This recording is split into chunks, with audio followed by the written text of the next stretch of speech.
Hello everyone, I am Pankaj. Today I'll talk about interactive debugging of concurrent programs under relaxed memory models.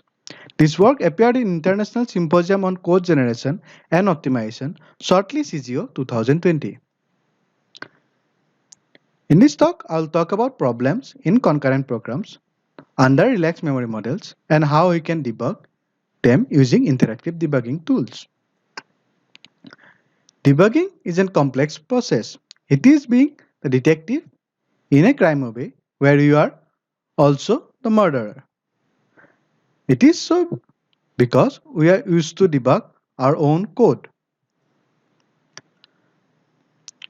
Concurrency means many computations happening at the same time. While executing concurrent programs, scheduler is to schedule which instruction to execute next. Instructions from different threads overlap with each others and create interleaving. If we see this example, we have three threads with different color. So scheduler schedules instructions from different thread and sends for execution. Bugs due to interleaving are very difficult to detect and fix because some bugs can only be seen in particular interleaving. Let's see the problem due to interleaving through an example.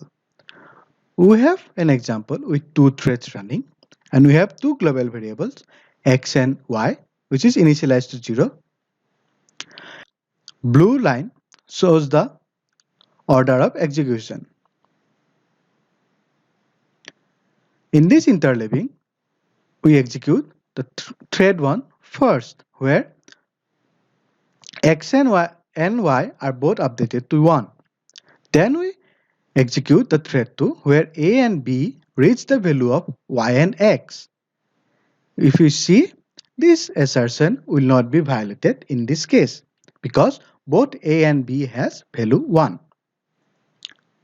Again, if you consider this interleaving where thread 2 execute first, then also this assertion will not be violated because a and b will read the same value, which is 0.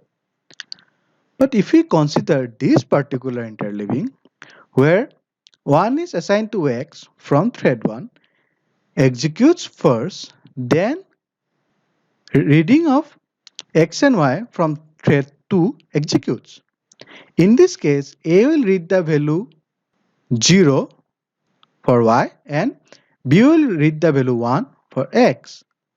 So, in this interleaving, assertion will be violated as a has 0 and b has 1. Now, we have seen problems due to an interleaving.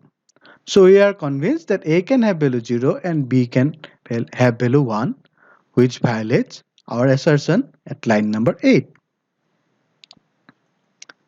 But another question comes, can we get a equals to 1 and b equals to 0? For now, we can assume that this is not possible. But in reality, it is possible. To say how is this possible, first we have to know what a memory model is. So memory consistency is a problem of defining how parallel threads can see their shared memory state. So we'll talk about different memory models. First one, we'll talk about the sequential consistency.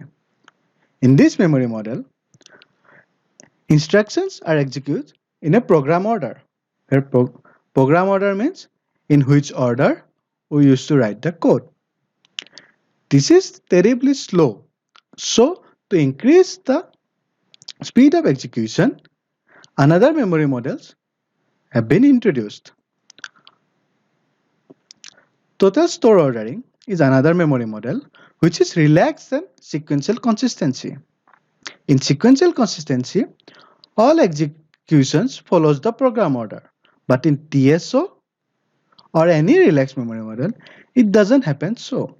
Here, store and load of different memory location can be reordered. This happens because use of store buffer. We have another memory model called partial store ordering, which is more relaxed than sequential consistency and TSO.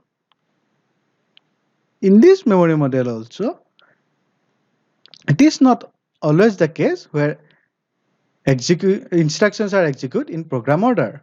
Here, apart from store load reordering, as we have seen in TSO, it allows store and store reordering also of different memory locations. So practically, every modern architecture includes a store buffer. So we can say memory model at least as weak as TSO is present in our modern architecture. But how to restrict these reorderings? One way to use a fence or barrier. Fences are instruction which ensures that instruction preceding the fence finish its executions before executing the instructions after the fence. So fence prohibits the reordering of two or more instructions. Now, after knowing memory model, we can say A can have value 1 and B can have value 0 in PSO memory model. So we have seen many issues in concurrent program. We saw bugs due to interleaving, then we saw bugs due to relaxed memory model.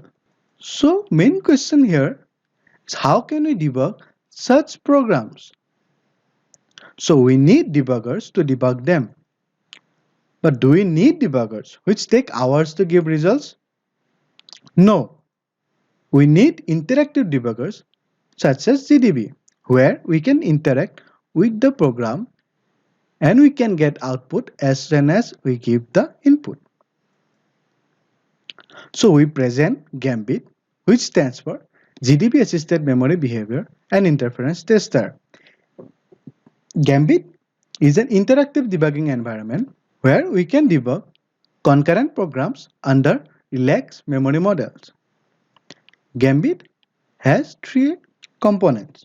First one is GDB, which gives the flavor of interactive debugging, and it allows us to control the control flow of the program. The next one is symbolic execution to execute the program symbolically. The third one is the SMT solver, which you use to answer different queries in Gambit. Gambit supports three memory models, which we have already discussed: SC, TSO, and PSO. Now, we will use Gambit to debug this example, which we have been talking all along. So we are asking the question, can we get 1 for A and 0 for B under PSO model? We want to see the violation of this assert statement.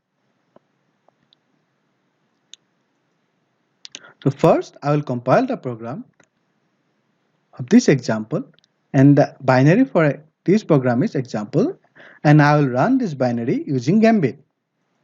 First, I'll put a breakpoint for thread 1 at line number 1, and I put another breakpoint at thread 2 at line number 5.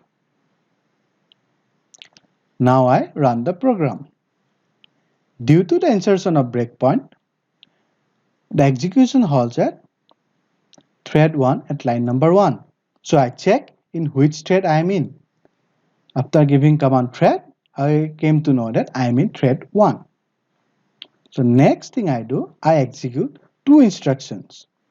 The last instruction I executed is 1 is assigned to Y. Then after executing these two instructions, I switch the thread.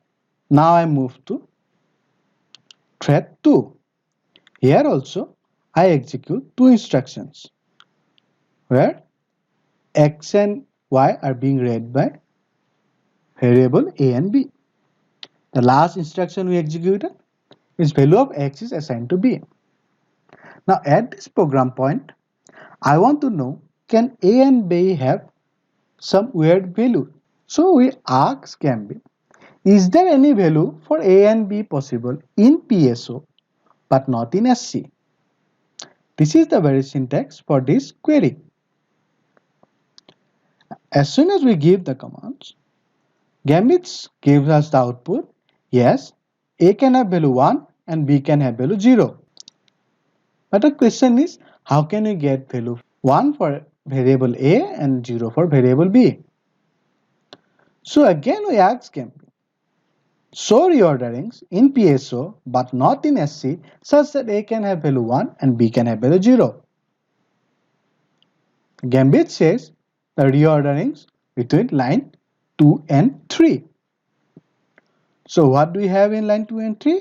We have store operations in both 2 and 3. In 2, we have 1 is assigned to x, and 3 we have 1 is assigned to y. So if we remember from earlier slides, in PSO, store operations are allowed to reorder. So due to the reorderings of these both write operations, we can see where value for A and B. Now, after getting the root of the problem, I want to fix the bug. I don't want to see the weird behavior where A can have value 1 and B can have value 0. So again I take the help of Gambit and ask, please suggest repair to fix the reorderings which produce A equals to 1 and B equals to 0. The Gambit says put a store fence between 2 and 3. Due to the insertion of store fence at this point, store operations across these fence cannot be reordered. So the weird behavior due to which reorderings we are getting A equals to 1 and B equals to 0 will not appear anymore. So we'll see different options we provide in Gambit. The first one is isolated debugging, where we check can a variable x can have value c in TSO memory model but not in SC without interference from other threads. Here our main task is to find the C. Another option we have differential debugging, where we ask, is there any value C when X can have only in PSO memory model but not in SC? The third one we have is scenario exploration, where we ask Gambit, can X can have value 2 in PSO memory model but not in TSO? If it yes, please give us the reorderings. The last option we have is repair suggestions, where we take help from Gambit to repair the bugs using fence or atomic blocks.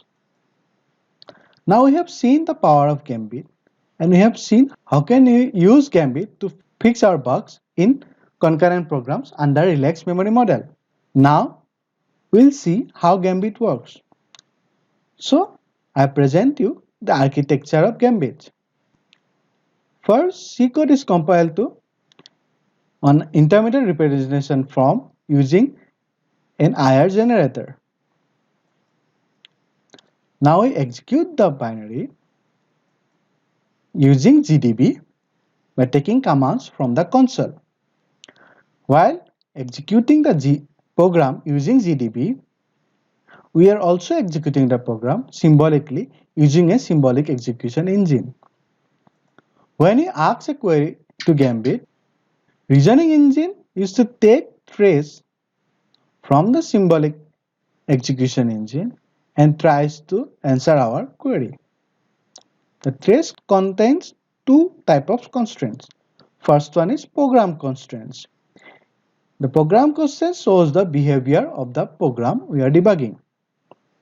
The second constraint, memory constraint, where we restrict our search to explore behaviors only in certain memory models such as TSO, but not in another memory model such as SC. Now we give this constraint to an SMT solver, and based on the result of SMT solver, we produce our output to user through the console. So this is the whole architecture of Gambit. Now we'll see the experimentation done on Gambit.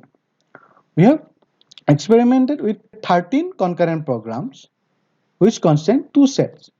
First set constant classical mutual exclusion algorithm such as Dekker's, Peterson and Lamport's first mutex. The second set has different work stealing queues such as Silk5, LIFO, FIFO, etc. Gambit is tested on 107 traces.